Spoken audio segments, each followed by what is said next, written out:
नमस्कार साथियों, प्रशांत sir psychology के इस चैनल पे स्वागत करता हूँ। रीट लेवल 1 मतलब द्वितीय पाली में जो है आज 26 सितंबर को जो रीट का एग्ज़ाम हुआ है, इसमें सीडीपी साइकोलॉजी बाल विकास मनोविज्ञान के क्वेश्चंस को आप लोगों को सही आंसर बताने जा रहा हूँ।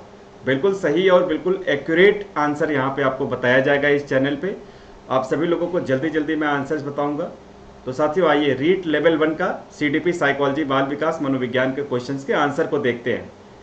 30 क्वेश्चन है साथियों टोटल। और सबसे पहला सवाल ये रहा आपके सामने। एनसीएफ 2005 के अनुसार गणित शिक्षण का मुख्य उद्देश्य क्या है? तो इसका सी वाला ऑप्शन सही आंसर है, बालक के चिंतन का गणितीकरण करना। क्वेश्चन नंबर 2 है, पारितोषिक तथा दंड के माध्यम से सीखना अधिगम के किस सिद्धांत से संबंधित है? तो इसका बी आंसर सही है, क्रिया प्रसूत का सिद्धांत। क्वेश्चन नंबर 3 है, निम्नलिखित में से कौन सी प्रक्रिया बाल्यावस्था के दौरान सीखने से संबंधित नहीं होती है? तो यहाँ पे डी ऑप्शन तर्क सही आंसर है। क्वेश्चन नंबर 4 है, किसी विशेष कार्यक्रम या प्रशिक्षण के प्रभावों का मापन करने के लिए किस प्रकार के परीक्षणों का जो है परीक्षणों को परिकल्पित किया जाता है? यहाँ पे सी ऑप्शन उपलब्धि परीक्षण है। साथियों आपको बता दूं ये के सीरीज है पेपर की, ये के सीरीज से हम यहाँ पे सॉल्व कर रहे हैं। आगे आते हैं अगले सवाल पे। क्वेश्चन नंबर 5, किसी विकास की अवस्था में एक व्यक्ति व्यावसायिक समायोजन की समस्या का सामना करता है, किशोरावस्था, B option is the right answer. Question number 6 है, व्यक्तिगत भिन्नता को निर्धारित करने में निम्न में से कौन सा जैविक कारक नहीं है? जैविक कारक नहीं है अभिभावक बालक संबंध, C option is the right answer. Question number 7 पे आते हैं, डाउन संलक्षण का कारण क्या है? Down syndrome. साथियों यहाँ पे मैं आपको बता दूं कि जितने ये 30 में 30 क्वेश्चन आए हुए सीडीपी बाल विकास में मनोविज्ञान में, ये सब कुछ मैंने पढ़ाया हुआ है क्लास में, ये सब कुछ पढ़ा हुआ आया है।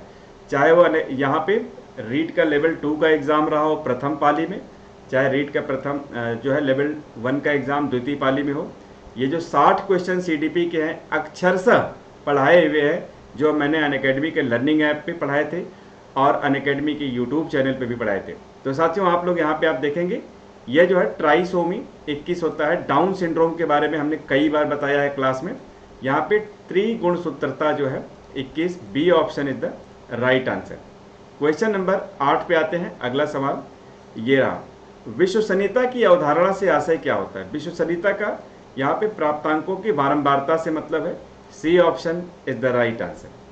क्वेश्चन नंबर 9 पे आते हैं, निम्नलिखित में से कौन सा प्रक्षेपीय परीक्षण का उदाहरण नहीं है? Which of the following is not है प्रोजेक्टिव टेस्ट? तो यहाँ पे जो प्रोजेक्टिव टेस्ट है साथियों, राइट आंसर जो है यहाँ पे आप देखेंगे 9th का MMPI, D option is the right answer.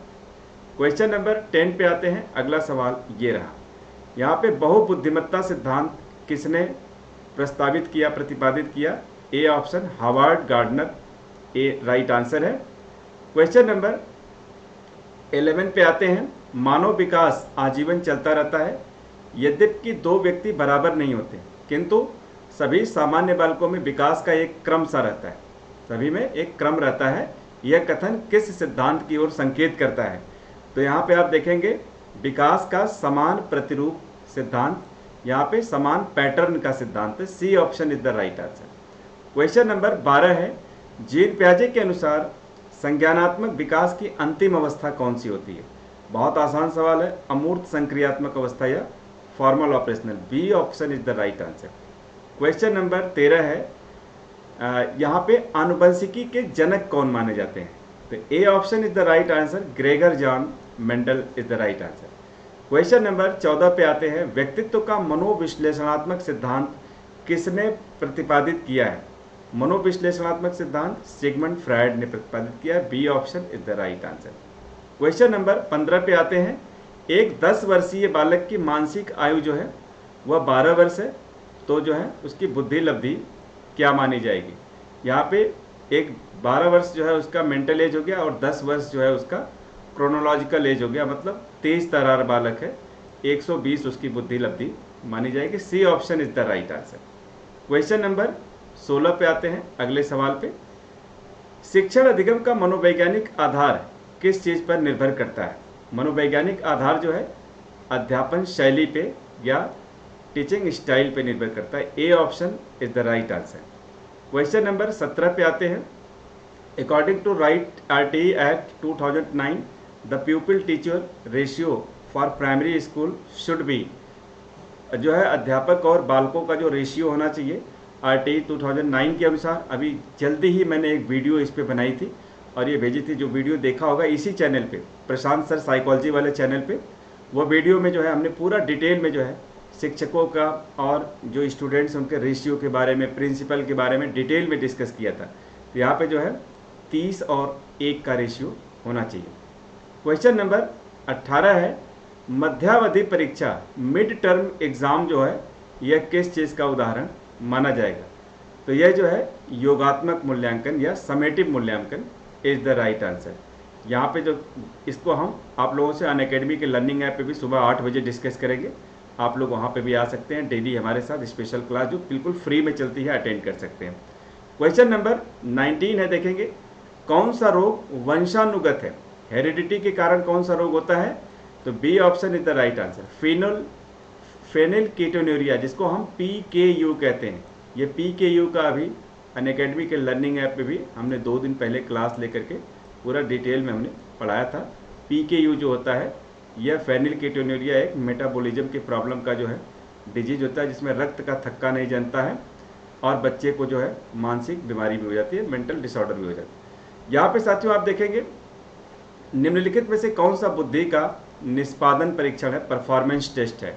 पूरा डिटेल में डिस्कस करूंगा।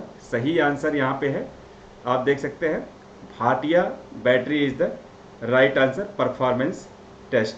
तो A option is the right answer. Question number 21 पे आते हैं। उपचारात्मक परीक्षण किस प्रकार के बालकों के लिए प्रयुक्त होता है? उपचारात्मक परीक्षण जो है ये धीमे बालकों के लिए प्रयुक्त होता है, जो स्लो लर्नर होते हैं। B option is the right answer. Question number 22 पे आते हैं। यहाँ पे शिक्षण की खेल कूद विधि किस सिद्धांत पर आधारित है? तो खेल कूद विधि जो है वृद्धि और विकास के सिद्धांत पर आधारित है, ग्रोथ एंड डेवलपमेंट पे चलती है। क्वेश्चन नंबर 23 पे आते हैं। NCF 2005 के राष्ट्रीय स्टीयरिंग कमेटी के अध्यक्ष कौन थे? यहाँ पे सही answer professor Yashpal, C option is the right answer. RTE right to education act 2009 RTE के अधिनियम के अनुसार जो है किस आयु के बालकों के लिए होता है? RTE जो है 6 से लेकर 14 वर्ष के बालकों के लिए होता है। D option is the right answer. Question number 25 है। निम्नलिखित में से कौन सा दैहिक अभिप्रेरणा नहीं है? दैहिक का मतलब होता है फिजियोलॉजिकल मोटिवेशन नहीं है, तो जो उपलब्धि होता है ये फिजियोलॉजिकल नहीं है। A option is the right answer. Question number 26 है। अल्बर्ट बैंडुरा द्वारा प्रस्तावित अधिगम के सिद्धांत का क्या नाम है? अल्बर्ट बैंडुरा जो हाल ही में अभी 28 जुलाई 2021 को डेथ हुई है। ढेर सारी थ्योरीज हमने इनके ऊपर डिस्कस की हुई है और इनके सिद्धांत का नाम सामाजिक अधिगम का सिद्धांत माना जाता है। इसके बाद देखेंगे रेमंड कैटल द्वारा कितने व्यक्तित्व के कारक हैं? तो आप लोगों ने 16 PF 16 पर्सनालिटी के फैक्टर के बारे में सुना होगा, इसको हमने डिस्कस किया है पहले भी। 16 पर्सनालिटी के फैक्टर होते हैं। क्वेश्चन 28 है। निम्न में से कौन सा मास्लो की आवश्यकताओं के पदानुक्रम में सम्मिलित नहीं है? मास्लो के पदानुक्रम में व्यक्तिवाद और समूहवाद सम्मिलित नहीं है। B option is the right answer. Question number 29 है। एक व्यक्ति में एक समय पर 2 विपरीत इच्छाओं का होना क्या कहलाता है? बहुत बार डिस्कस किया हुआ है पर्सनालिटी से। इसे हम कॉन्फ्लिक्ट कहते हैं, द्वंद्व कहते हैं, जब इंसान 2 अलग अलग इच्छाओं के बीच में फंस जाता है और दुविधा में रहता है। क्वेश्चन नंबर लास्ट और 30 नंबर क्वेश्चन है।